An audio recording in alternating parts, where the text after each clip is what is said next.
Okay, let's hear it. You know those great big clockwork mecha they use for digging tunnels? Well, why not send them deep underwater and get them to dig a load of drainage holes? Then no one will have to worry about the water level rising anymore. Sounds logical enough, but where do you think the water will go? Ah, what does that matter? Think of it like a coin pouch. When there's a hole in it, what's the use in racking your brains trying to figure out where all the mora went? 'Cause the fact is, a coin pouch with a hole wouldn't be able to hold it all anyway. Well, I'd certainly like to know where all my mora goes, but from what you're saying, it doesn't sound like you keep track. Hey, what's that supposed to mean?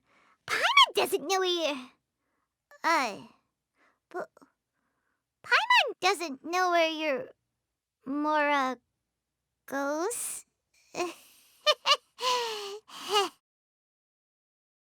Lenny's magic shows are amazing! Paimon never would have guessed how he did it before he revealed his secret. Hold on, I just thought of a magic trick.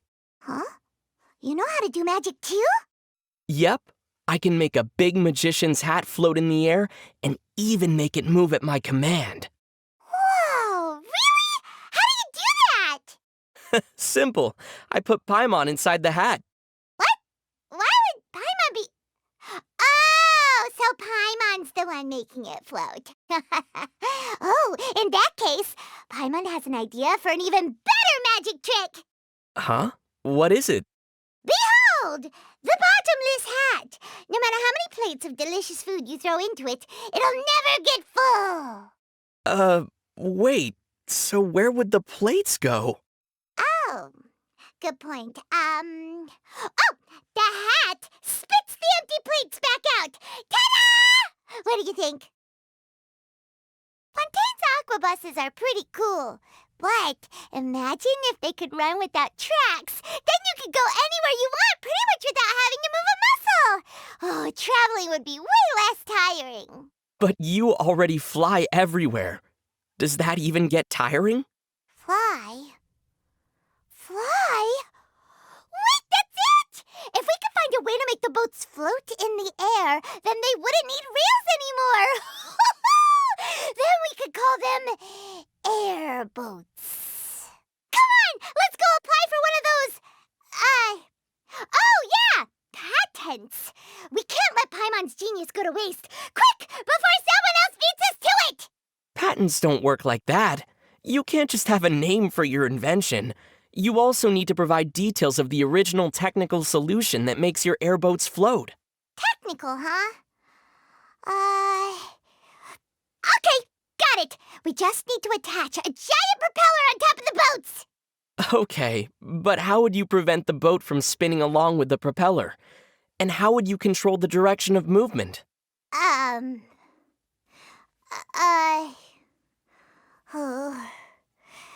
Paimon never realized flying was so complicated. It's always been second nature to Paimon. Well, there might be an easier solution if we ditch the direction and speed control requirements. Huh? Really? Yeah, it involves starting at a high altitude and flying downwards at a rapidly increasing velocity. Hey, that isn't flying! That's free-falling! The Steambird's Great Detective Herlock series is going to be published by Yai Publishing House, right? Seems like it. But the Steambird clearly doesn't need help with printing and distribution. Why don't they just publish it themselves? You still have a lot to learn about the dark side of the publishing industry. Ugh. Okay, you know it all. Go on then. Give Paimon one good reason why the Steambird can't publish its own novels when it already publishes a newspaper that's read all over to that. Because the key to a successful light novel is... Uh-huh. the illustrations. What? No way! Try telling that to all the writers and editors in Tibet! They're the ones working their butts off coming up with ideas! Maybe so, but the Yai Publishing House has all the best illustrators on their payroll, and poaching them can't be easy. Artists like Calx must be virtually impossible to contact without going through them. Oh. Yeah, that's a fair point. But there's another reason too. only works published by the Yai Publishing House make it into Genius Invocation TCG crossovers. Huh? Paimon never knew! That's the deepest, darkest secret of the publishing industry. It's not about stories anymore. It's about products and how to commercialize them. That's just sickening. So apparently, some detectives in Fontaine managed to solve cases without ever setting foot outside their homes. They call them armchair detectives. That's what they call working from home, right? Sounds pretty cushy. Still, how do they figure out the truth if they never even go to the crime scene? Oh, Paimon knows! They must be using divination. You're thinking of fortune tellers, Paimon, not detectives. Oh, yeah. In any case, surely the evidence isn't just dropping itself off at the detective's doorstep. You mean... Oh, the detective must have people collecting information for them! Perhaps. Or maybe they post commissions at the Adventurers Guild? Huh? But that would mean the detective gets all the credit for our hard work. Bet they make a tiny sum more off it, too. Paimon won't stand for that! Let's go have a little talk with Detective Armchair right now! At the Fontaine Research Institute, they research clockwork and different energy sources, right? So how come there are rumors about a mystery treasure? It'd make more sense if the treasure was owned by a bandit or a pirate. But Paimon's not sure that the researchers' and technicians' definition of treasure is really mysterious enough to get excited about. What about researcher by day, bandit by night? Does that sound mysterious enough? Well, for starters, it sounds exhausting. Imagine finishing your day job, then working a whole other job at night. When would they get time to rest? Maybe they wouldn't need to rest if they were actually a clockwork Meka in disguise. Ah, a mystery treasure left by a clockwork Meka who's a researcher by day and a bandit by night? Oh, now that sounds more like it. Detective stories like Great Detective Herlock and the Case Files of Miss Orith are really popular in Fontaine. They're also pretty complex. Can you even follow the plot? Don't you underestimate Paimon! If Paimon read any of those novels, she'd definitely solve the mystery before she's even halfway through! Okay, well, if you do, then keep it to yourself. You don't want to spoil the story for anyone else. Paimon would never do that! Although you also have to watch out for people who use no spoilers as an excuse to shut down discussions, when the truth is, they're just annoyed that a story they can't stand is getting so much attention. Huh. Well, Paimon doesn't read much, so she wouldn't know anything about that kind of thing. You see it a lot when two fans of Onibudo get talking. Someone will butt in and say something like, "Stop, don't spoil it for me. I'm only up to Chapter 2 of Volume 1. Chapter 2? Yeah, clearly they have no intention of reading any further. Hey, Paimon, you want to hear a secret? Sure. Listen carefully. Zhongli is Rex Lapis. What a crazy twist! Why would you spoil... Oh, wait a second, we figured out that one ages ago. Pro tip. While we're in Fontaine, if someone ever picks a fight with you, you should never fight back unless there are witnesses around. Huh? Why's that? 'Cause without any evidence, the court will probably reject your claim of self-defense and they'll just rule that it was an intentional street fight. Okay, and then what? Well, if that happens, you'll almost certainly end up having to duel before you're put to trial. At that point, you'll either have to fight the same person all over again, or go head-to-head with their champion duelist. Paimon just feels bad for whoever has to fight you. Pretty crazy how things that happened only yesterday show up in today's issue of the Steambird. Even stuff that happened late at night, way outside the city, makes it in. How do they manage to get these articles written up so quickly? Yeah, not to mention printed first thing in the morning. Paimon gets it! There must be a magic printer at the Steambird's office. As soon as the reporters bring in the latest news, they feed it to the printer and it goes gobbling all the writing up, ready to spit it back out when it's printing time. They probably have some reporters bursting in through the doors at the last minute yelling, "Wait! There's one last article to feed to the printer!" That's definitely a very compelling image. But as far as I know, magic printers like that don't exist. It's all thanks to the tireless work of the editing team that the Steambird gets printed on time every day. They sit there going, huh? Oh no. As they race through correcting spelling errors, then they squeeze it all into neat vertical columns of text and run to their colleagues shouting, "Just give me 5 more minutes, please!" That's the real magic behind meeting publishing deadlines. Whoa. It's pretty amazing that they're able to make a whole newspaper in just one day.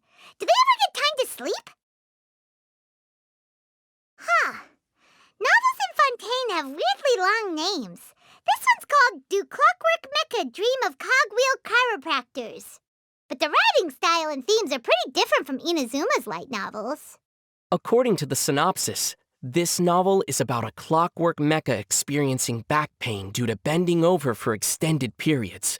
It finally gives in, quits its job as an illustrator, then goes on a long journey looking for a chiropractor to cure its mechanical spine. That actually sounds pretty interesting. But why a chiropractor, though? Wouldn't an engineer do the job better? They could just go to the Fontaine Research Institute and save themselves the long journey.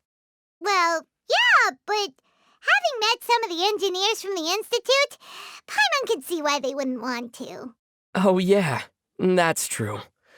But anyway, even though the protagonist of the story is a clockwork mecha, you can still tell that it was written by a human. Imagine if they got a real clockwork mecha to write a novel. I wonder what they'd write about. How about this? I awoke one morning and found myself human. Hey, that's a good one, Paimon. The opera epiclese is used for both criminal trials and performances, so... Wait. Huh? What's bothering you, Paimon? Well, what if someone did a show about a criminal trial there? How would the audience be able to tell whether it's a real trial or not? That's a very good question. Can you imagine the looks that the actor playing the criminal would get out on the street the following day? Everyone who recognized them would say, "Hey, weren't you the one on trial yesterday?" Yeah, exactly! It would get so confusing! The actor would constantly be telling everyone, "It was just a show, for goodness sake. Stop treating it like it's real." Well, they'd only have themselves to blame. What do they expect staging a show about a trial in the opera epiclese? Clearly they're just trying to confuse people. What a terrible idea! Yeah, it is a terrible idea. What were you thinking, Paimon? Wait, what? Nothing! Just what a terrible idea it would be if someone came up with that idea. Fonta tastes amazing, don't you think? Yep, it's so refreshing, especially when you down the whole thing in one big gulp. Can you buy a glass for Paimon? Paimon's always wanted to try that thing. What thing? Just buy it! You'll see in a minute! Go, go, go, go, go. That's what those drunkards do after they clink their glasses together. Paimon's been itching to try it for ages. Don't imitate them, Paimon. It's not a good look on you. Gardemeks carry out whatever task they're programmed to do, so basically they can do whatever you tell them to. Got another bright idea, Paimon? Yep. Paimon needs a commission handling Gardemek, a material harvesting Gardemek, and a domain exploring Gardemek. Ooh, and a gourmet chef Gardemek too! Then we can sit back and enjoy our new fully automated lifestyle. They're extremely expensive to own and operate, though. And don't forget there's maintenance and repair costs as well. Okay, let me do some quick napkin math here. Using a Gardemek, the average cost to harvest a single mint would come to around 6,300 mora. What? Oh, that's eye-wateringly expensive. Suddenly, Paimon feels like we adventurers don't get paid enough for the high-value work we do. Fontaine's underwater world is so pretty. There's so many kinds of fish that Paimon's never seen before. If only we could swim underwater in other places, too. real shame. If you could go diving anywhere you wanted, where would you choose? Probably either Liyue Harbor or Guyun Stone Forest. Ooh, great idea! There's gotta be some sunken ships around there full of treasure! We could make a fortune. Oh, there's also Sangonomiya Shrine in Inazuma. The view underwater must be stunning around there. So what about you, Paimon? Where would you go? Let Paimon think. Well, since you already chose places in Liyue and Inazuma, Paimon's gonna go for Cider Lake! Not a bad choice, but you gotta be careful, because just when you're swimming along, minding your own business... Yeah? Suddenly, you notice something slowly sinking in front of you. Huh? It's round and chubby with a red and white pattern on its surface. The moment you realize what it is, you know it's already too late. A Jumpy Dumpty! Boom! And Paimon goes flying into the sky. There seems to be a lot of eccentric artists in the court of Fontaine. Apparently they often stage artistic performances at the opera house, too. The people of Fontaine sure place a lot of importance on the arts. Guess that's why they call it the City of the Arts. It's nothing like Sumeru, where people had to do their performances in secret. You're pretty into the arts, huh? Of course! Paimon's pretty much a connoisseur. Okay, so what makes something art in your opinion? Well, art should be something that's out of the ordinary. Something that sparkles like the stars at night. By that definition, I have a work of art following me around wherever I go. Huh? Wait, you don't mean Paimon, do you? Yup, and now that I think about it, you should consider doing a performance sometime. Paimon, live at the Opera House. I bet a lot of people would go see that. No way! Not gonna happen! You know what's strange? Clockwork Meka are extremely intricate, and yet people regularly manage to fix them just by whacking them a few times. How does that work? I guess if a gear or drive shaft comes loose, sometimes whacking it or giving it a shake is enough to make the parts latch back onto each other. Huh? Paimon didn't follow that. Well, simply put, if the mecha isn't actually broken, a little tap can nudge the parts back into the right places. But on the other hand, if one of the parts is damaged, then no amount of whacking is ever gonna fix it. Oh, so it's like knocking sense into people. It works fine as long as they've got a brain and they're just having a dumb moment. But if they're a total airhead, there's nowhere for the sense to go. Wait, why are you staring at Paimon's forehead? Don't worry, I'm not gonna whack you in the head. It wouldn't work anyway. Well, that's a relief. Wait, hey! So, there's this place in Fontaine called the Fortress of Meropide. Was it named after someone called Meropide? I've never heard anything about that, but you could be right. Paimon's kinda envious. Having a building named after you must be an amazing feeling. When you have the time, can you build something in your Serena teapot and name it the Fortress of Paimon? Sure. In fact, I can do one better. I'll build it in downtown Fontaine. Really? But surely that'd be way too expensive. Are you sure you can afford it? Oh, absolutely. It won't actually cost that much. Wow.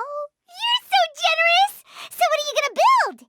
I was thinking a cozy little clay bungalow with a wood burner for underfloor heating, a waterbed, a few chopped onions, salt and pepper, some greens, and, Hey! Ugh, you're unbelievable! Can't we get through one nation without you cracking this stupid joke? Paimon's heard that the earliest clockwork components ever invented actually work on a very simple principle. You take a long object made from durable material, bend it, and wait for it to return to its original shape. As it rebounds, you can use the energy it gives off to power gears and stuff. And then you basically have an engine. A long object made from a durable material. You know what that reminds me of? Cryo and pyro regisvines, don't you think? Ooh! Of all the things you could have thought of, why those two? of it, the Regisvines are pretty good at whipping their stalks around. And they're really strong, too. If you let them charge up their energy and swing at you, they'll knock down anyone in their path, even me. And we both know how strong I am. So, are you saying that you could turn the Regisvines into a clockwork mechanism? Well, think about it. Since cryo and pyro life forms are highly incompatible, if we put them both next to each other at a slight incline so their necks are tilted towards one another, they'd spin non-stop to avoid touching each other. It would be the world's most powerful clockwork mechanism. Once we found a way to harness it, it would generate enough energy to power most of the machines in Fontaine. Oh, yeah, you're right! This is a genius idea! Eat your heart out, Fontaine Research Institute! All we need to do now is find a way to bring the Regisvines to Fontaine, put them in position, and... Wait a sec. How the heck are we gonna get those overgrown ferns to Fontaine? As soon as we've tackled the minor issues of practicality and cost-effectiveness. How about we explore the details ahead of us later? Paimon thought we'd be saying goodbye to the amazing cafes after we left Sumeru, but it seems like people in Fontaine are big coffee drinkers too. They sure are. Even the newspapers run articles about how great coffee is at keeping you awake and alert, and at boosting your energy levels so you can keep performing at peak efficiency during a long working day. Whew. Any job where you need coffee to stay energized must be exhausting. Like, blacksmiths? Maybe chefs too. Oh, and adventurers. They're always running around all over the place. Hey, and what about divers? Divers, huh? That's definitely the odd one out here. How are divers supposed to drink coffee when they work underwater the entire time? Yeah, that's a good question. They can't take off their helmets underwater, so they'd probably have to shut themselves inside an even bigger glass box and drain all the water out before they can finally drink their coffee. Probably from a bottle. No, wait. If the coffee's already in a bottle, all they need is a long straw that goes from the bottle into their helmet. Then they'd be able to take a sip of coffee whenever they want. Ew. But then the coffee would go cold. Cold coffee is just gross. With the important exception of iced coffee. But that's its own thing. Well, that's no problem. They could just bring a stove with them underwater. You seen the kind of stove that most people use in Fontaine, right? It only has one small opening at the top. As long as that's sealed nice and tight, it won't go out, even underwater. Wait a second. No way. Is that... That's it! That must be the whole reason stoves in Fontaine are made that way! Ding, ding, ding. Right answer. That is indeed the reason behind the design of the Fontaine-style stove. Paimon's the smartest. Hey, how about we open an underwater cafe? Paimon bets there's lots of divers out there craving some coffee while they're down in the depths. Yeah, this could be a huge opportunity for us! Once we open the world's first ever underwater cafe, the Mora will come rolling in! Heck, and why stop at cafes? The ocean's our oyster! We could build a whole shopping mall down there, then a whole underwater business district!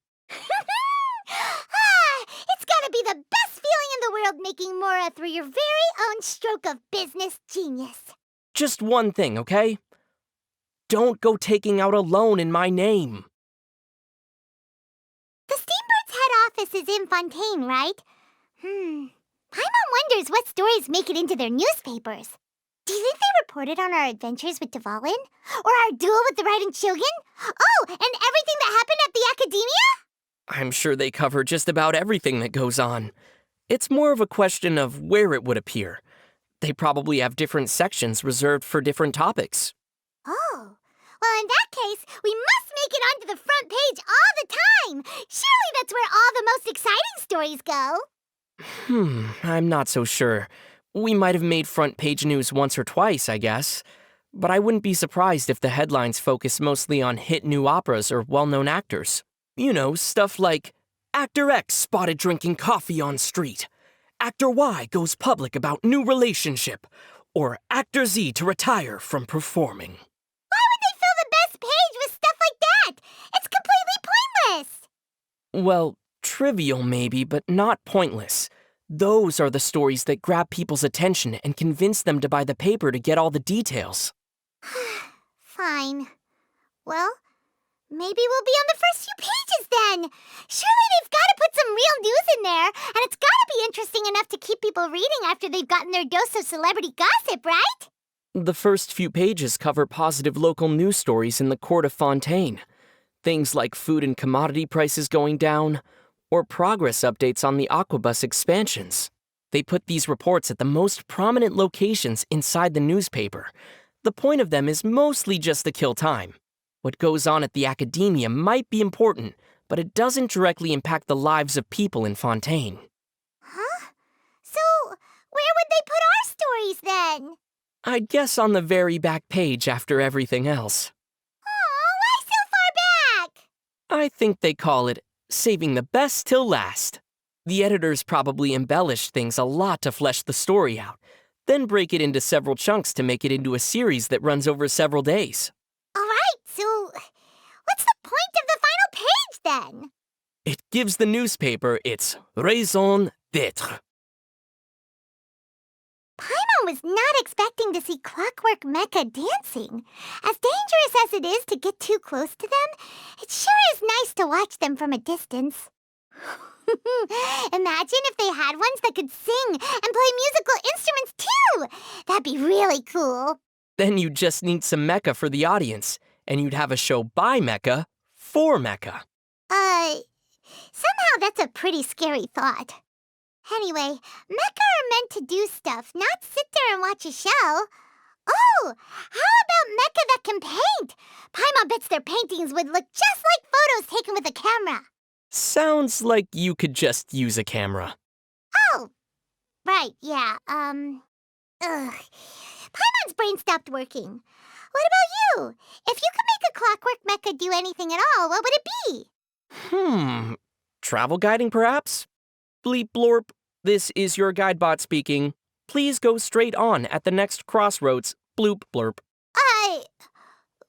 Paimon's just remembered how much training you need before you can own a Clockwork Meka, and how expensive they are. Also, who knows if they even work outside of Fontaine? The best travel guide into Vat will not lose her job to some machine. At least not yet. There always seems to be people throwing Mora into the fountain on Aranias. Yeah, supposedly the fountain fairies listen to people's wishes. That's probably how the custom began. Huh. So even fountain fairies need Mora? Whoa. They must be living the dream! All they need to do is find a fountain to live in and they're all set! No need to work, just sit back and wait for people to literally throw Mora to you. I don't think that's quite how it works. You have to grant wishes, remember? Oh, okay, well. Oh, young traveler, your wishes have been heard. Which lost sword is it that you seek? The dull blade or the silver sword? They both look like trash, to be honest. Just choose one! Oh, fair maiden of the fountain, neither of these swords is mine, and neither do I desire. For what I seek is my lost travel companion. Huh? You are a sneaky one, young traveler. Okay then, the fountain fairy shall grant your wish and become your best travel companion ever. Operas in Fontaine come in so many different genres. Historical, myths and legends, even fairy tales and modern romances. And lots of adventure stories, too. Oh, yeah! Like Tancred Shericli. Oh, Tancred, you fool! If only you'd recognized Shericli before it was too late! Apparently, the story's based on true events. Ooh! Does that mean that there'll be opera adaptations of our adventures one day? We've been through so many adventures together, there's gotta be a scriptwriter out there who's interested in taking our story to the stage! And they won't have to worry about crafting the perfect tragedy either! Everyone loves a happy ending, right? Oh, how about we get a head start and assign voices to ourselves? Paimon thinks you have a baritone voice. What do you think Paimon should be? Remind me, what's that shrill voice that most prima donnas have? Oh, you must be thinking of a coloratura soprano. Hey! Apparently, every Melusine gets their own special token when they're born. They treat it as a symbol of their very being. If you were a Melusine, what would your token be? Definitely a fork! To represent Paimon's lifelong mission to taste all the delicious food in the whole world! Not Mora, then? Oh, good point. Yeah, if it were Mora, it'd mean that Paimon's destined to be a super rich person. Then Paimon could buy anything she wants. Oh, Paimon's so torn. Both are so tempting. How about a fork made from Mora? Then you can have your cake and eat it, so to speak. Wow, that's a great idea! Anyway, enough about Paimon. Your token would probably be a cooking pot to represent being Paimon's personal gourmet chef. No. My token would be Paimon. Aw, really?